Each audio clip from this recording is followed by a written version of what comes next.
We've been talking all season long about how close the Blue Jackets are, but this weekend, I think, showed the Blue Jackets aren't very close at all. And we'll talk about that on today's Locked On Blue Jackets. You're Locked On Blue Jackets, your daily podcast on the Columbus Blue Jackets, part of the Locked On Podcast Network. Your team every day.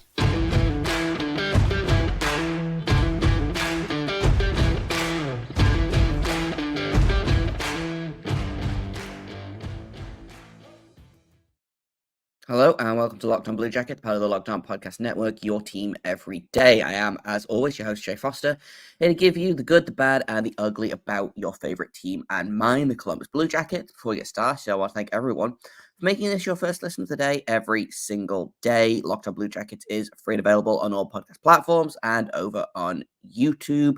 Don't forget to email proof of you being subscribed to the YouTube channel, and you can be entered into a draw to win 2 tickets to the April 1st game against the Colorado Avalanche.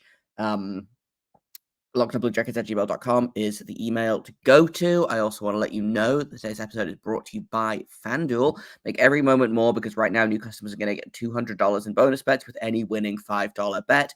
That's $200 if your bet wins. Visit FanDuel.com/lockedon to get started. So we got a lot to talk about. I can finally talk for longer than 3 minutes at a time without having a coughing fit. So I'm back. Hooray. Unfortunately, so are the Blue Jackets that we all know and love.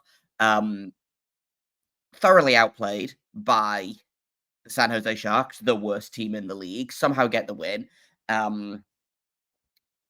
On the back of Alex Nylander. Let's be real here. Got doubled up on shots, and then they came out and did the thing against the Winnipeg Jets. Second period, Jackets have returned, allowed 5 goals in that second period, and it wasn't good, guys. So we're going to talk about those 2 games. I'm also going to check in with the Cleveland Monsters, who are inching closer and closer to playoffs, which is great to see. Maybe someone in this organization will achieve something this season. But let's talk about the game against the Sharks, because weirdly, I think this game against the Sharks was better than the one they played in San Jose. But unfortunately, the Sharks also played a lot better than they played in San Jose. Somehow, Blue Jackets came out with the win. I think, again, that top line was extremely good. Alex Nylander continues to just decide that he's the best player on the team sometimes, which is very funny. And I am enjoying it. And he is definitely going to come back down to earth soon. But I've decided to not question it and to just kind of enjoy it, honestly. I'm just pulling up the stats for this game.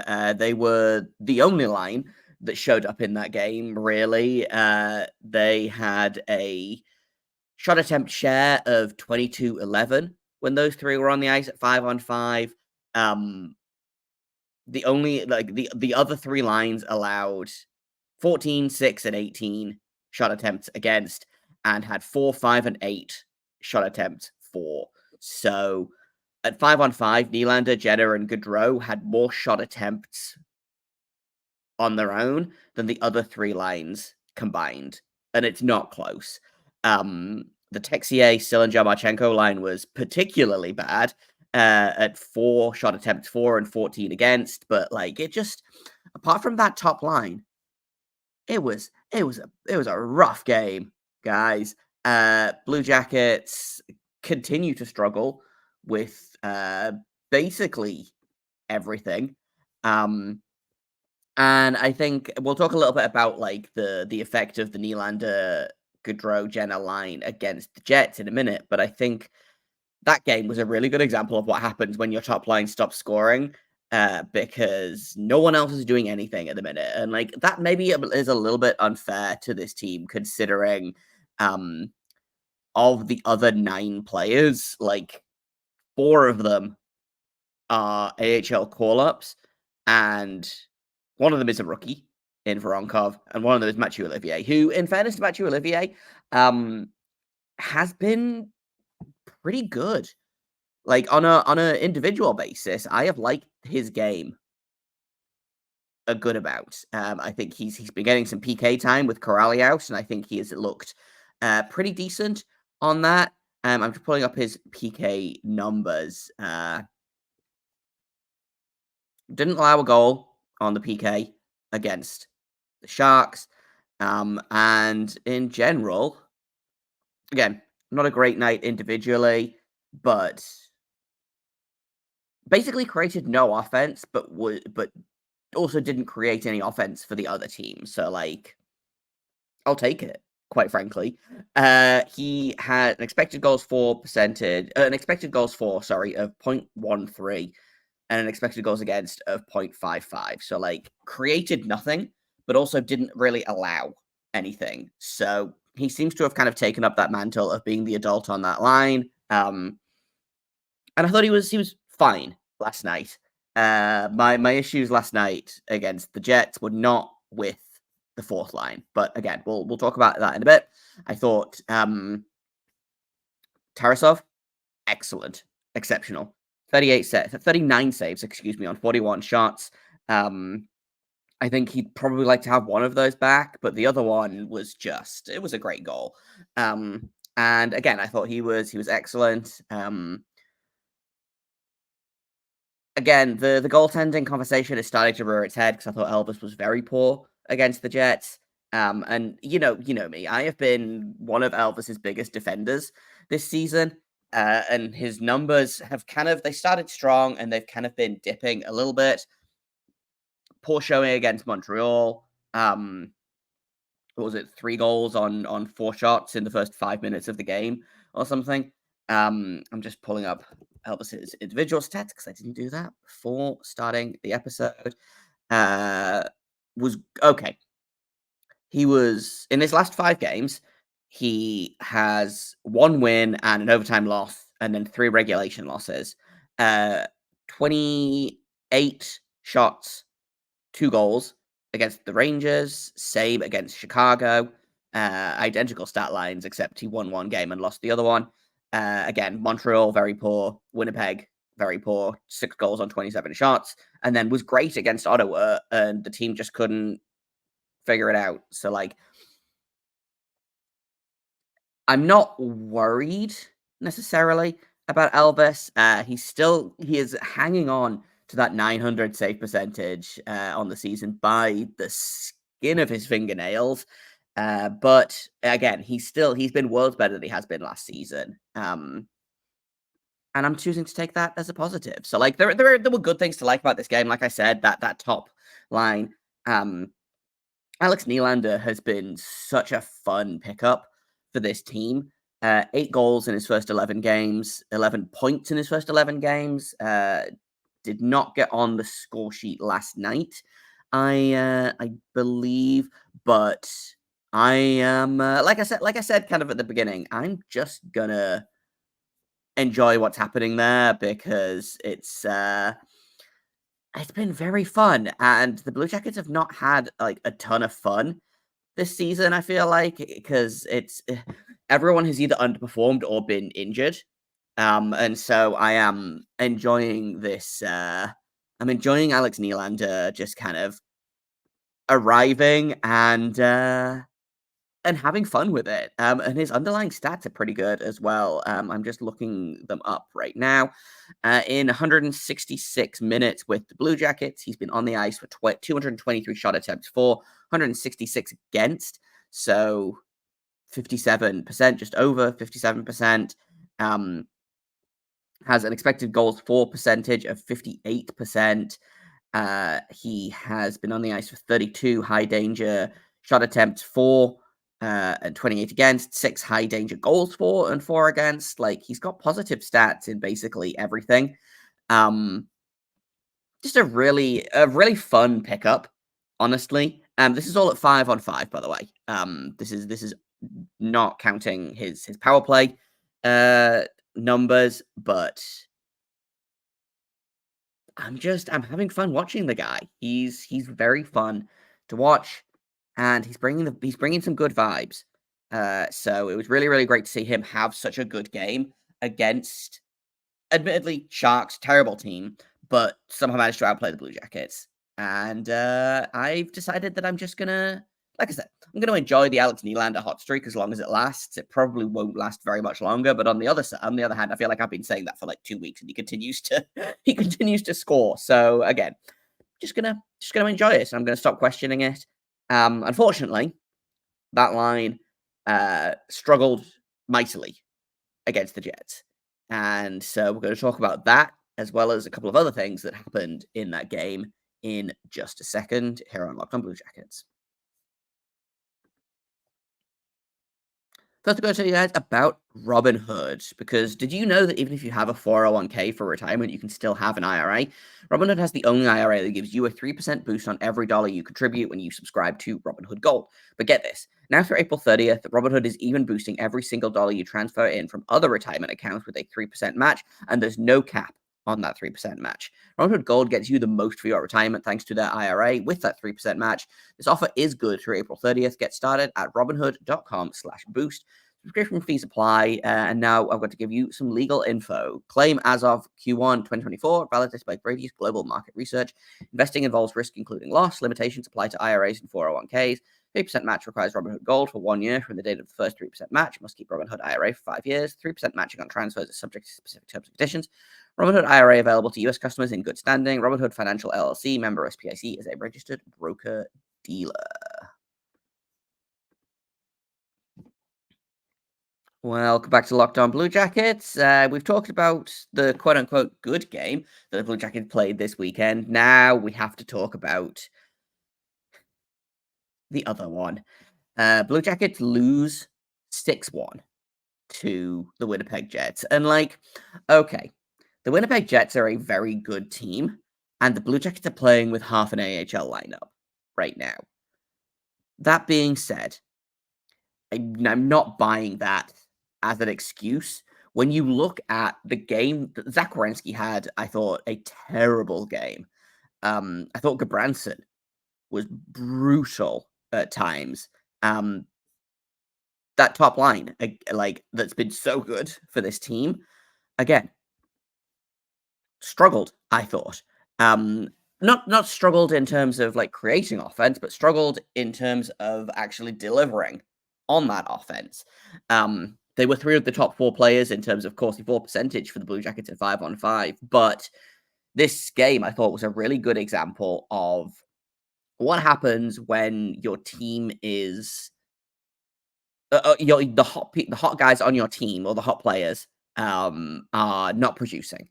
Because if that top line's not producing right now, it looks like neither is anyone else. And again, just an absolutely brutal game. Zach Werenski was on the ice for 4 of their goals.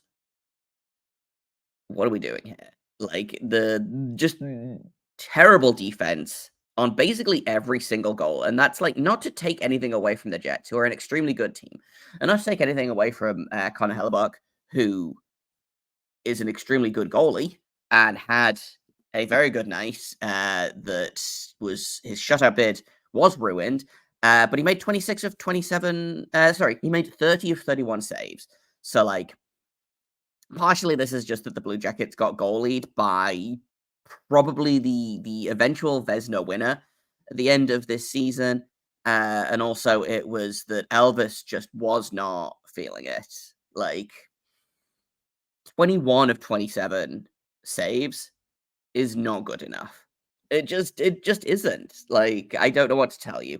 The Blue Jackets have been outscored by Winnipeg 11-1 this season. And I think this is a really good benchmark for, okay, the Blue Jackets can beat the bottom feeders of the league. As, and I say this as knowing that the Blue Jackets are kind of a bottom feeder themselves. And then they go up and they face teams like the Winnipeg Jets, and they just don't really have an answer for them, especially right now. Their top line went cold. Their bottom 3 lines are, again, made up almost entirely of AHL players, replacement level players, and rookies.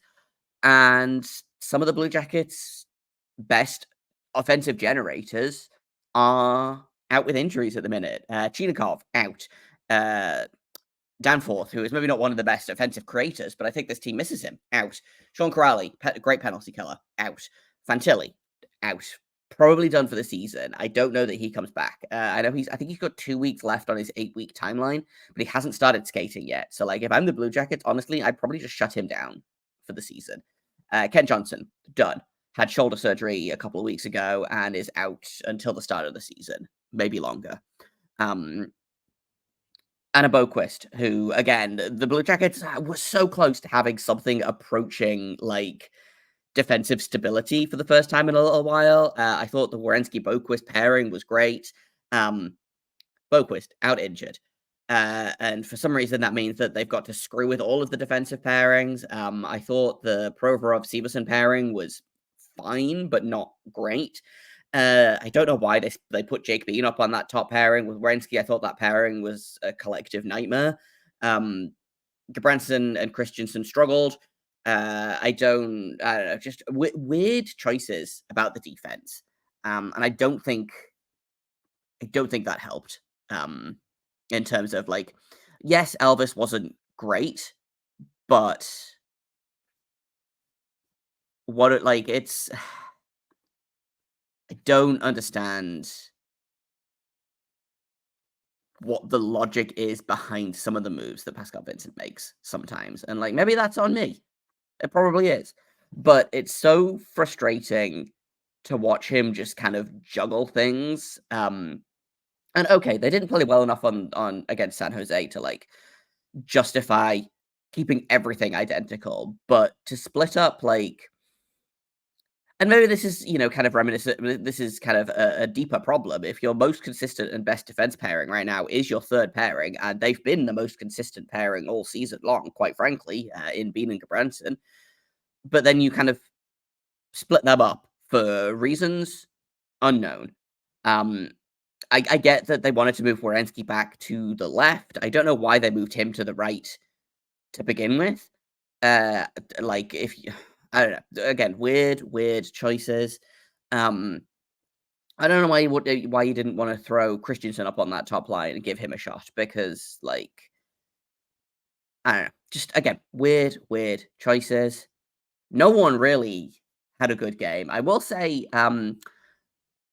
Marchenko had a pretty good game. Again, in terms of creating offense, he had the most he was on the ice for the most shot attempts for the Blue Jackets, but again, didn't create anything, and was not great defensively. And so herein kind of lies my issue with the excuse of, oh, it's a bunch of AHL guys, and, like, of course they're not going to win games. It's all rookies and NHL guys. Like, if your veteran players like Werenski, Merzlikins, Gabranson, Jenner are not having good games, like, you can't put that on the fact that it's all babies in the lineup. If your veterans aren't even stepping up, I feel like you've lost the right to kind of use that you have an AHL heavy lineup as an excuse. And this isn't even, like, maybe I'm biased because I don't even think this is a really AHL heavy lineup. They've got, what, 5 AHL players in the lineup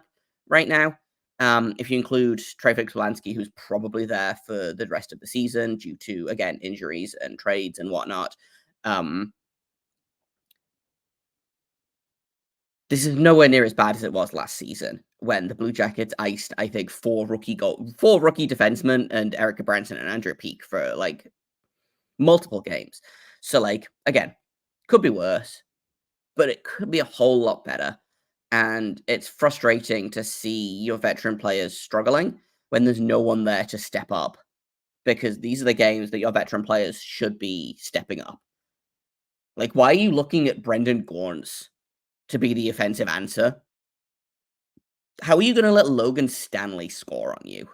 Just, like, as a team. And, like, okay, Elvis didn't see it, and there was a screen. Like, why was that there was no one else within 6 feet of Elvis except for a Winnipeg Jet. Like, what? I don't get it.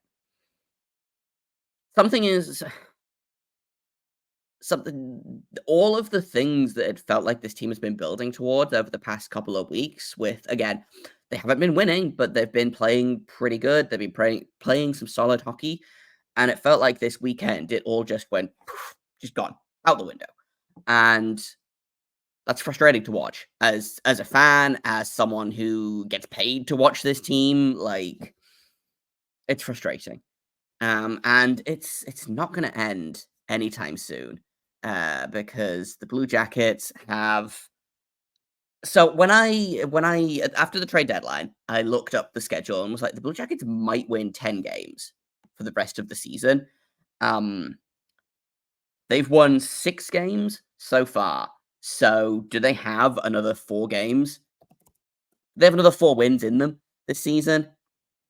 It's not it's not going to get any easier. I'm just looking up who the Blue Jackets are playing this week. Detroit is fighting for a playoff spot. The Blue Jackets haven't beat Detroit all season, I believe. Then they've got back-to-backs against the Avalanche and against Vegas. Then they've got Arizona. They've got 2 games against Pittsburgh. Like, the Blue Jackets might win one of the next 6 games, and that's against Arizona. And that's not a given because Arizona kicked their butts earlier this season.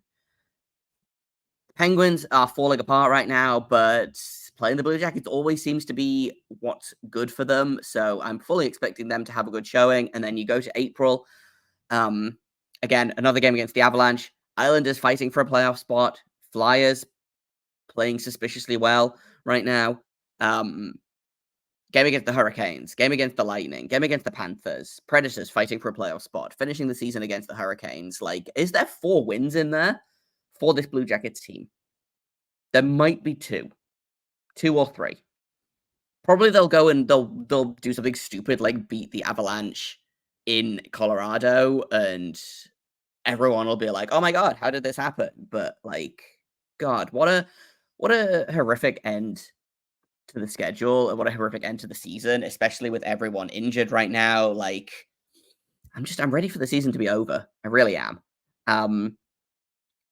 Let's talk about something a little bit more positive. Let's talk about the Cleveland Monsters, who are inching closer and closer to clinching a playoff spot.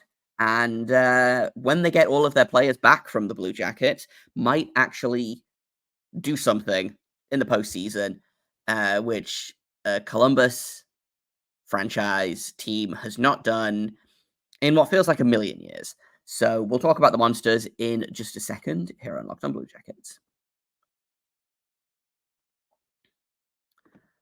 First, I'm going to tell you guys about FanDuel. Say goodbye to busted brackets because FanDuel is going to let you bet on every single game of the March Madness tournament. Whether you're betting on a big upset or a number 1 seed, it's time to go dancing on America's number 1 sportsbook. Right now, new customers are going to get $200 in bonus bets if your first $5 bet wins. All you have to do is go in, find the heaviest favorite that you can, put $5 on it. If that wins, then you get $200 to use on point spreads, money lines. You can even pick who's going to win the whole dang thing. Just visit FanDuel.com/locked-on and bet on college hoops until they cut down the nets.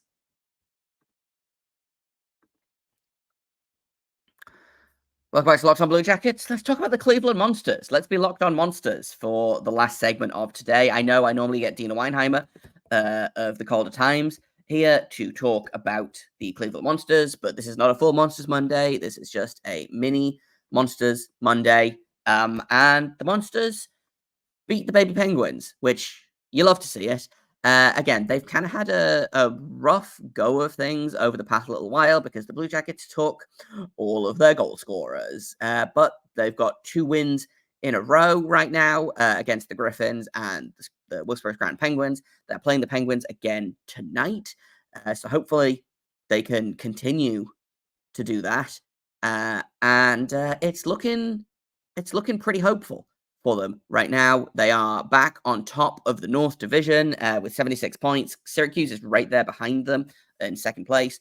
But the Monsters have 35 wins, 11 losses, 3 overtime losses, and 3 shootout losses. They've got a 644 point percentage, which I believe is good for like 5th in the league. Yeah, they are currently the 5th best team in the AHL right now, behind only Hershey, Coachella Valley, Milwaukee, and Providence, who have been a real surprise for me this season. And they're doing all of this, like I said, they're missing their 3 top scorers right now. Maybe they're 4 top scorers, actually, and one of their top 2 defensemen in Jay Christensen. I'm just pulling this up. Okay, so, yeah, so of they've got 5 players with the Blue Jackets right now. Trey Fuchslanski, Jake Christensen, Brendan Gaunce, Carson Meyer are 1 through 4 on scoring on this team. Michael Puccia is 6th in scoring on this team. So really, the heavy lifting right now is being done by Owen Sillinger, Marcus Bjork, and then 3 rookies in Hunter McCown, Luca Del Belbaluz, and James Malatesta. And that's your top 10 in scoring for Blue Jackets right now. David Jiricek has been doing pretty well, pretty good in his return. Still would love to see him in the NHL, but he's got 17 points in 23 games for Cleveland this season, and scored the game-tying goal against the Penguins the other night, and then his checkmate, Stanislav Svozil, scored the game-winning goal in overtime. I have bought my ticket to the Svo Show, and hopefully all of you have as well. I'm looking at this, and it's been really fun to watch the Monsters this season. A, because they're a good team and they win a lot, and like that's something that I haven't watched a lot of this season. I've watched a lot of very bad hockey. Based on, the fact that I primarily watch Blue Jackets games, San Jose Sharks games when I'm in the Bay Area, San Jose Barracuda games as part of my other job with the Calder Times.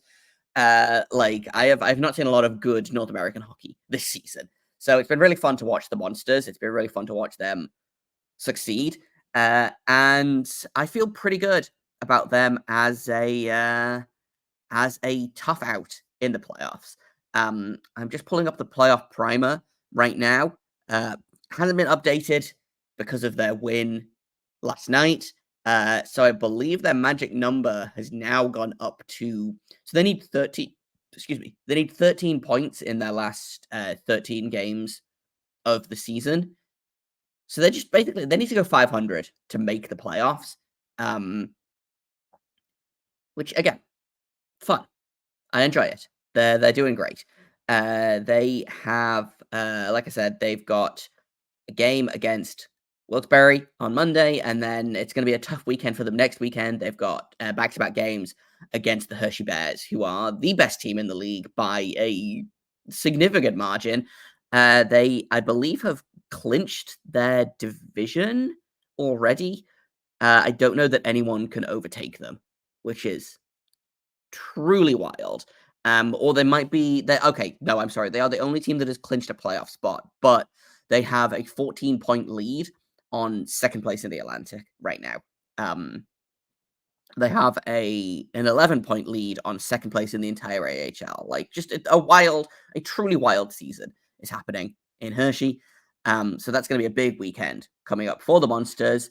Hopefully they get at least a couple of those guys back. I don't know when Danforth is going to be back playing. I don't know when Chinakhov is going to be back playing. They're both, Danforth is concussed, which makes sense. Chinakhov, I believe, is day-to-day.